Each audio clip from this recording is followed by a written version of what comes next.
The sun was hot that morning. People rushed into the big building wearing clean suits, shiny shoes, and holding expensive files. Everyone looked ready for the interview of their dreams. Among them, a girl walked slowly toward the building. Her name was Mira. She wore an old green dress. It was clean but faded. Her sandals were broken from the side, and her hair was tied back in a simple braid. In her hand, she held a torn brown file, pressed close to her chest. As she entered the waiting area, people stared. Who let her in? One boy whispered to another. She must be lost, another girl said, laughing. The receptionist looked up and frowned. You here for the office job? She asked in a cold voice. Mira nodded. The receptionist gave a fake smile and pointed to the side chairs. Sit there. You'll be called, maybe. Mira said nothing. She walked to the corner seat and sat down quietly. She didn't look at anyone. Her eyes were focused on the floor. She could hear the others laughing, whispering, and talking about degrees, foreign colleges, and big dreams. One girl said loudly, "My father is friends with the HR head. I'll get the job easily." Another boy laughed, "And here comes Cinderella, waiting for a prince, not a job." Everyone laughed. Mira didn't move. She slowly opened her file and looked at a paper inside. It was old, and the ink had started to fade, but she read it like it was gold. Then she closed it again. After some time, a man in a suit stepped into the room. He looked like one of the interviewers. He read the list of names and started calling candidates inside one by one. The room became quieter. Everyone waited for their turn. When Mira's name was called, the man paused. "Mira Sharma," he said slowly, like he didn't believe it. She stood up. "Yes, sir," she said softly. He looked at her from head to toe. "This is Mira Sharma," he said again, confused. She nodded. The man didn't say anything else. He turned and walked back into the room. Mira followed. Inside the interview room, 5 people sat at a long table. All of them were in sharp suits, their laptops open. A woman in the middle looked annoyed. "Miss Mira Sharma," the lady said, reading from her laptop. "You're here for the manager position." "Yes, ma'am," Mira answered. One of the interviewers chuckled. "Manager position. With that." He looked at her file. The lady raised an eyebrow. "This is your resume. It's handwritten." "Yes, ma'am." Another man said, "Do you even have a degree?" "I do, sir, but not from a famous college." "Do you have work experience?" "Yes. I taught village children for 3 years." They looked at each other. One said under his breath, "She should apply for a helper's job, not this." Suddenly, a phone beeped on the table. The man who had brought Mira in looked at his phone. He froze. He quickly stood up and walked out of the room. Everyone looked surprised. "What happened to him?" one of them asked. Just then, the door opened again. A tall man in a black suit entered. He looked like someone important, maybe from the top level. He looked around the room and asked, "Where is Mira Sharma?" Mira stood up again. "I am Mira." The man's eyes widened. "You are the same Mira from..." He didn't finish the sentence. He turned to the interviewers and said, "Please stop the interview. We have to confirm something." Then he looked at Mira and said, "Did you bring the sealed envelope?" Mira silently opened her file and gave him a thick white envelope. It was marked "Private and Confidential." He opened it slowly, read it, and then stepped back. His hands were shaking. The room became silent. No one laughed now. The woman who was mocking Mira earlier asked in a low voice, "What's in the envelope?" The man looked at her, then at Mira. He said just one sentence, "You people have no idea who you're talking to." Everyone's eyes turned to Mira. She stood still, quiet, and calm. But the suspense had just started. Everyone stared at Mira, confused and curious. A few minutes ago, they were mocking her. Now, they were silent. Something had changed, something big. The man in the black suit, his name was Mr. Sinha, the company's senior manager, was still holding the envelope Mira gave him. His face looked serious. He turned to the interviewers. "This is not just any candidate. We need to speak with the CEO. Now." The interviewers looked at each other. The same people who laughed at Mira now looked nervous.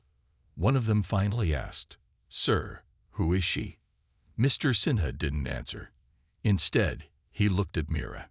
"Do you want to tell them, or should I?" Mira stayed silent. She only said, "Please read what's in the file." Mr. Sinha nodded and opened the envelope completely. Inside was a letter, written on the company's letterhead and signed by Mr. Arvind Kapoor, one of the company's secret investors. At the bottom of the letter was a red seal. He read the letter out loud. "To whom it may concern, this young woman, Mira Sharma, has personally saved the life of my daughter. Her actions were brave, selfless, and without expecting anything in return. She is to be treated with full respect and support. I have watched her grow and work hard in the shadows. She is not here to ask for a job. She is here because I believe she can lead. Treat her well. Arvind Kapoor." Everyone in the room was shocked. Arvind Kapoor was not just a businessman. He was a silent partner in the company. No one ever saw him, but everyone knew his name. One of the interviewers whispered, "Is this real?" Mr. Sinha said, "Yes. Mr. Kapoor called me this morning. He told me to expect someone important. I didn't know it was her." The woman who had laughed at Mira earlier now looked down in shame. Another man asked, "But how does she know him?" Mr. Sinha turned to Mira again. "May we tell them?" Mira nodded slowly. Flashback begins. 3 years ago, there was a big flood in a small village. Water filled the streets. People ran to higher ground. Houses were washed away. Mira, who was only 20 at that time, saw a car stuck in the water. A small girl inside was crying. The water was rising fast. People were scared. No one wanted to go near the car. But Mira didn't wait. She tied a rope around her waist and swam through the strong water. She broke the car window and pulled the girl out. She brought her to safety, gave her dry clothes, and fed her food. Later, a helicopter came. The girl's father stepped out. It was Arvind Kapoor. He cried when he saw his daughter safe. He asked Mira how he could thank her. Mira said, "Just help people like me when they try to move forward." She never saw him again. Until now. Flashback ends. Back in the room, everyone was quiet. No one could believe the girl in the old dress was a hero, a leader, a person of great value. Mr. Sinha said, "She didn't use her connection to get here. She applied like everyone else." But when Mr. Kapoor found out, he asked us to look at her work, not her clothes. One of the interviewers looked ashamed. We were wrong about her." Mira spoke softly. "It's okay. I'm not here to prove anything. I'm just here to grow." Another manager looked at her resume again. She built an online teaching app from a village using just a basic phone. Mr. Sinha smiled. "Yes, and hundreds of children use it now." Someone whispered, "She's a genius." No one laughed this time. The woman interviewer finally said, "I think we need to learn more about her work." Mr. Sinha agreed. "Call the CEO. This interview is no longer just an interview." Mira sat down again, but now the room felt different. People looked at her with respect, even awe. And deep inside, everyone had one question in mind. Who is this girl, really? After the interview room turned quiet, Mr. Sinha made a phone call. "Sir, we found her." "Yes. The Mira Sharma. She's here, in our building," he said. He hung up the phone and looked at Mira with a kind smile. "The CEO is on his way. In the meantime, I think everyone here should know your real story." Mira stayed silent, but she didn't stop him. So Mr. Sinha began. Flashback. Mira's life in the village. Mira was born in a small village called Bhavanipur. It was far away from the city, with no malls, no internet, and sometimes no electricity. But it had mountains, green fields, and people with big hearts. Her father was a school teacher. He taught village children in a tiny one-room school. He earned very little, but he loved teaching. Mira's mother had passed away when she was only 6, so Mira took care of the house, helped her father, and still studied hard. She used to study under a streetlight pole because her house had no power at night. She didn't have fancy books or fast internet, but she had strong will. When other kids played, Mira read books from the school library. Old, torn books, but full of knowledge. By the time she was 16, she was teaching younger children in her village for free. Her father once asked, "Why do you teach when you can enjoy your life?" She smiled and said, "Because no one helped me, Papa. I want to help them." The big flood. Then came the year of the Great Flood. Heavy rains hit the village. Water entered houses. Roads broke. Power lines fell. People were scared. That's when Mr. Arvind Kapoor's car got stuck near the village road. He was there for some land work. His driver left to get help, but the water rose quickly. His small daughter was trapped inside the car. Mira heard the girl's screams. People stood and watched. No one moved. Mira didn't think twice. She tied a long rope to a pole, tied it to her waist, and jumped into the cold, fast-moving water. It was risky. She could have died, but she didn't care. She broke the car window with a rock and pulled the girl out. The little girl cried and hugged her. Mira took her to her small house, gave her dry clothes, warm food, and sang her to sleep. Hours later, a helicopter came. A rich-looking man stepped out, Mr. Kapoor. When he saw his daughter safe, he cried. "Who saved her?" he asked. The girl pointed. "Daddy did." Mr. Kapoor held Mira's hand and said, "You saved my life. How can I ever thank you?" Mira looked him in the eye and said, "If I ever try to do something good in life, help me. That's all I ask." The silent journey. Mira didn't ask for help for a long time. She returned to her quiet life, but her mind kept working. She saw that many children in the village had no teachers, no books, no future. So she started teaching again, but this time online.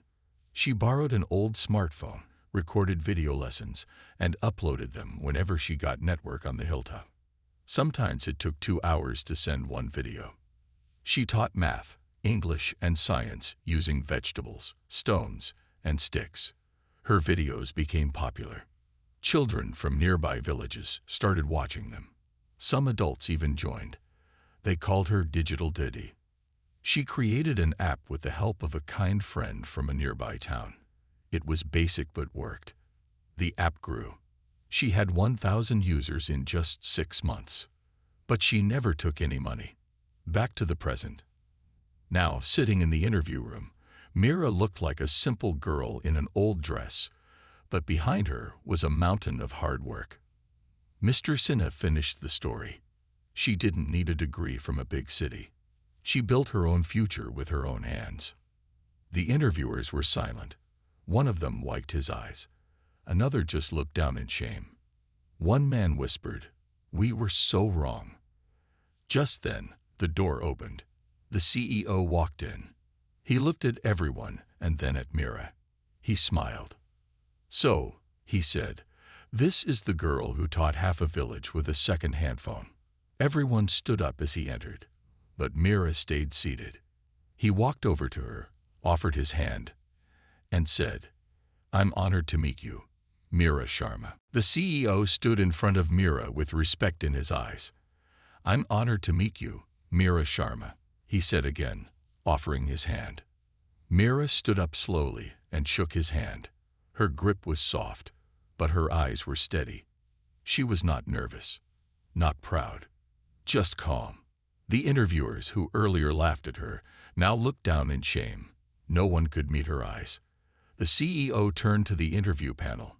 "Did any of you ask her real questions about her work, her projects, her ideas?" The room stayed quiet. He gave a small smile and said, "No problem.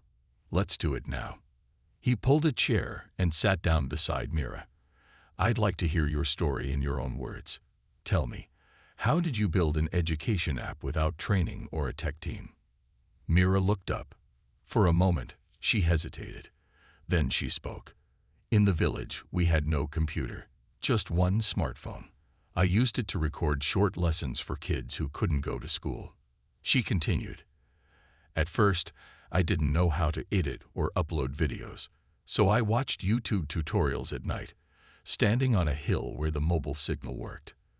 The CEO listened carefully. "One day, a boy from another village sent me a message. He said my lesson helped him pass a test. That's when I thought, maybe more children need this, so I made more videos. Then, a friend helped me create a basic app to share them easily." "Did you charge anyone money?" the CEO asked. "No, sir," Mira replied. "They didn't have money. I knew that pain. I just wanted to help." The CEO smiled. "And how many users do you have now?" "More than 2,000. From 5 villages," she said softly. A few gasps came from the interviewers. One of them whispered, "That's more than our trainee app." The CEO looked impressed. "And you did this with just a phone and a wish to help?" Mira nodded. "You could have come to the city with this talent. Why didn't you?" Mira answered, "I didn't want to leave the children. Not yet. They still needed me." The CEO turned to Mr. Sinha. "Did you hear that?" Mr. Sinha nodded, loud and clear. The CEO looked at the panel and said, "This young lady has done more for education than many professionals in this building. She has no expensive degree, but she has real experience, real success, and a heart bigger than any resume." The interviewers all nodded. No one dared speak against it. Then the CEO turned back to Mira. "Mira," he said gently, "why did you apply for this job?" Mira took a deep breath. "I want to learn how to manage projects, build better systems, and one day, create a platform where every child, even in the smallest village, can learn for free." She paused. "But I don't have money. I don't have big contacts. I only have my dream." The CEO smiled. "Then this company will help you, not just with a job, but with training, mentorship, and a team. Because you, Mira, are not just a candidate." He stood up. "You are a silent genius, and you deserve the world." Outside the room, the news spread fast across the office. People who had seen Mira earlier in the lobby now looked at her with wide eyes. Some whispered, "That's the girl in the old dress." Others said, "She's the one the CEO talked about." But Mira didn't walk with pride. She still walked the same way, quiet, simple, and focused. Mr. Sinha walked beside her. "You changed many hearts today, Mira," he said softly. Mira smiled. "No, sir, they just saw the truth." In a nearby room, the receptionist who mocked her earlier stood up as she passed by. "Miss Mira, I'm sorry." Mira looked at her and said, "It's okay. We all make mistakes. Just try to see people with your heart, not their clothes." The receptionist nodded with tears in her eyes. Back in the village, that evening in Bhavanapur, a group of children sat around a small TV. The news showed a clip of Mira standing beside the CEO. One boy said, "That's our Didi." Another girl clapped. "She's going to help more kids now." Old villagers smiled and said, "She left with nothing and returned with respect." But Mira's journey was not over. The CEO had one more plan for her, and it would shock the entire office. The next morning, Mira came back to the office. Her clothes were still simple. She wore the same old shoes, but this time, people looked at her with respect. Some stood up as she walked past. Others smiled and nodded. But Mira stayed the same, calm, quiet, and focused. When she entered the meeting room, Mr. Sinha was already waiting.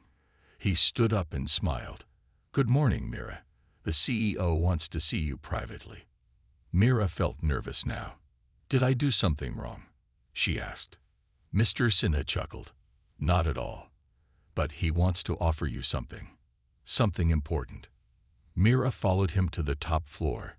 The CEO's office was large, clean, and filled with books and awards. But it wasn't the room that made Mira pause. It was the CEO's warm smile. "Come in, Mira. Sit," he said. She sat down, quietly folding her hands in her lap. The CEO leaned forward.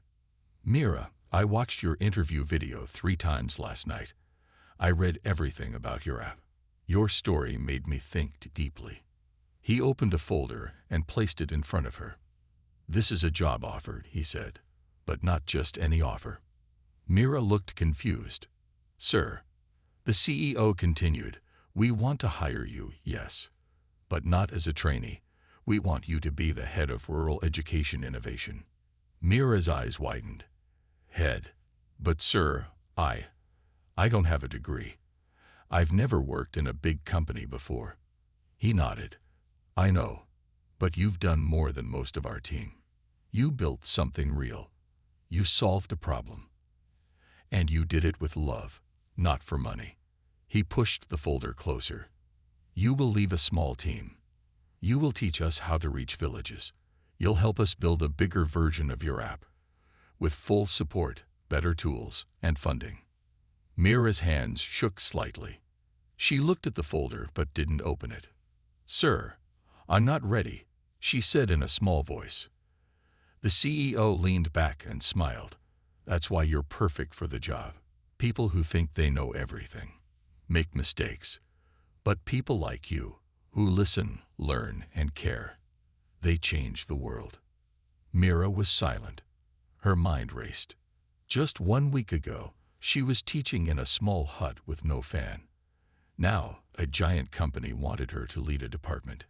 "Can I think about it?" she asked. The CEO nodded. "Of course, but I want to show you something first." Later that day, Mira stood in a large hall. It was filled with company staff, managers, and workers. A big screen on the stage showed her name, Mira Sharma, a true leader. The CEO stood beside her and spoke into a mic. "This girl in front of you changed lives with a single phone and a big heart. Today, we honor her, and today we offer her something very few people ever get, a chance to lead without a title." The crowd clapped loudly. Some even stood up. Mira looked around, surprised. This was too much, too fast. But then someone walked up on stage. A little girl with short hair and big eyes. She ran to Mira and hugged her tightly. "Didi, it's me, Rhea." Mira looked down and gasped.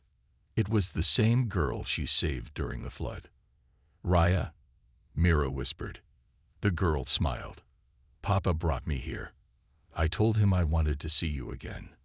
From the back, Mr. Arvind Kapoor stepped forward. He joined them on stage, holding a small gift box. He looked at Mira and said, "You kept your promise. Now I'll keep mine." He opened the box. Inside was a gold pen and a handwritten letter. The letter said, "Mira, your journey is just starting. You are not only a teacher, you are a builder of dreams. Go lead. The world is ready for you." After the ceremony, back in a quiet corner, Mira sat alone, holding the pen and the letter. Tears rolled down her cheeks, not of sadness, but of something deeper. Hope. Purpose. Mr. Sinha walked over and asked gently, "So, what's your answer?" Mira looked up. "I'll do it," she said softly, "but only if I can visit my village once a week." He smiled. "Deal." Mira didn't just get a job that day. She got a mission. And soon, the entire country would know her name. But first, something unexpected was about to happen. 1 week later, Mira sat on the window seat of a small bus, watching the trees pass by. The road was bumpy. The wind was dusty. But her heart was calm. She was going home.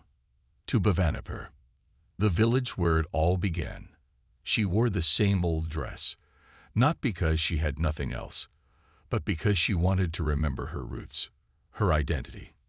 In her bag, she carried something new. A company ID card with her name, Head of Rural Education Innovation, a laptop gifted by the CEO, and a heart full of new dreams. Reaching the village, as the bus stopped near the entrance of Bhavanapur, children ran towards it. "Diddy's back! Diddy's back!" they shouted. One little girl hugged Mira tightly. "You really work in the big city now." Mira smiled. "Yes, but I didn't leave you. I promised, remember." The villagers came out of their homes. Old men, young mothers, farmers, and school kids. Everyone wanted to see her. The girl who went to the city. The girl who didn't forget them. The village head came forward and said, "We saw you on the news, Mira. We always knew you were special." She folded her hands. "Thank you, sir, but I haven't done anything big yet. I just got started." A special meeting. Later that evening, Mira stood in the same old classroom where she once studied under a broken roof. But now she had something new to share. She connected her laptop to a small projector, one she brought with her. The children sat cross-legged on the floor, waiting. "Today," she said, "I will show you how to learn using this. You don't need to go to the city. The city will come to you." She showed them how to use a learning app, how to watch lessons, take quizzes, and ask questions. The children clapped in joy. A young boy asked, "Can we also make apps like you one day?" Mira knelt beside him. "Yes, you can. And you will. I'll help you." A silent promise. That night, Mira stood under the same streetlight she used to study beneath. She looked up at the sky. The stars blinked quietly. Her father's voice echoed in her memory. "One day, Mira, the world will see your light." She smiled and whispered, "Papa, I hope you're proud." Suddenly, her phone buzzed. A message from Mr. Sinha. "Next week, company team visits Bhavanapur. We begin work on your project here." Her eyes lit up. It was real now. She wasn't just visiting anymore. She was bringing change. Back in the city, in the main office, posters went up with Mira's photo. Her story became an inspiration for others. Employees who once laughed at her old dress now told new hires. That girl, she built an education empire from nothing. The CEO called a team meeting and said, "Mira Sharma reminded us what true leadership looks like. Let's follow her example." Suddenly, degrees didn't matter as much. Hearts did. 2 worlds, 1 mission. Every Friday, Mira took the bus to Bhavanapur. Every Monday, she returned to the city office. She lived in 2 worlds, the dusty paths of her village and the glass floors of a company building. But in both places, people now listened to her. She started building a new app with better tools and local language support. She trained other village girls to make videos, explain concepts, and even code. She created something bigger than just an app. She created a movement. The Grand Hall in New Delhi was filled with people, ministers, journalists, CEOs, and award winners from across India. Lights flashed, cameras clicked. A large banner hung above the stage. National Young Leaders Award, honoring India's brightest. Backstage, Mira stood quietly in a simple white kurta. No makeup, no jewelry, just calm eyes and a peaceful smile. Mr. Sinha stood beside her. "Nervous?" he asked. She shook her head. "No, sir, just thankful." The anchor's voice echoed through the speakers. "And now, our final and most awaited award goes to a young woman who changed the lives of thousands of children with just a smartphone and a big heart. Please welcome Mira Sharma from Bhavanapur." The audience stood up and clapped. Mira walked to the stage slowly, holding her speech in one hand and her dreams in the other. The moment. The Prime Minister handed her the award. "India is proud of you, Mira," he said warmly. She folded her hands and touched his feet respectfully. Then the mic was placed before her. She took a deep breath and spoke. Mira's speech. Namaste, she began. Her voice was soft but steady. I was born in a small village called Bhavanipur. We had no computers, no good schools, and sometimes no food. The room grew silent. I didn't have expensive clothes. I didn't speak good English. People laughed at me in the city, even during my job interview. They made fun of my old dress.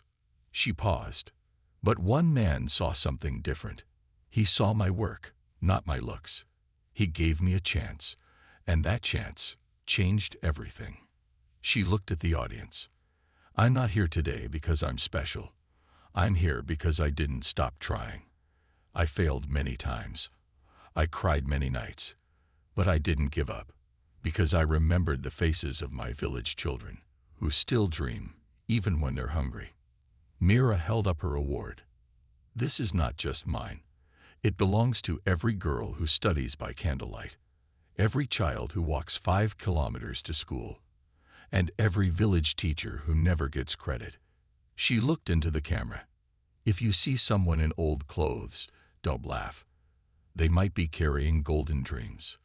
The room burst into applause. Some people had tears in their eyes. The Prime Minister himself stood up and clapped. After the speech, news channels played her speech all day. Social media exploded with love. #Mira Sharma started trending across India. Her words touched my heart. She's the real face of India. She reminded us what real heroes look like. Back in Bhavanipur, the whole village watched on a small TV. Old ladies cried. Children clapped. The village head said proudly, "That's our daughter. The world knows her now." A new beginning. After the award, Mira received many offers, TV interviews, newspaper features, and invitations from big universities. But she politely said no to most. She had other plans.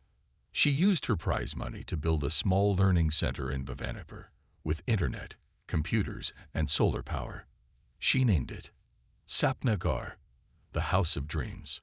Children came from nearby villages to learn for free. She trained local teachers, started online classes, and even opened a small tech workshop for girls. Her mission had just begun. 1 year later, in a large auditorium, hundreds of children sat with laptops. A sign read, "Rural Tech Camp, powered by Mira Sharma Foundation." Mira stood on stage, smiling. She no longer felt like the girl in the old dress. But she never forgot her. Because that girl had taught her the most important lesson. You don't need to be rich to be powerful. You just need a kind heart and a brave dream. Final words. And so, the girl everyone laughed at became the woman everyone listened to. The girl in the old dress became the name written in golden letters. Her journey wasn't easy, but it was real, and it touched a nation.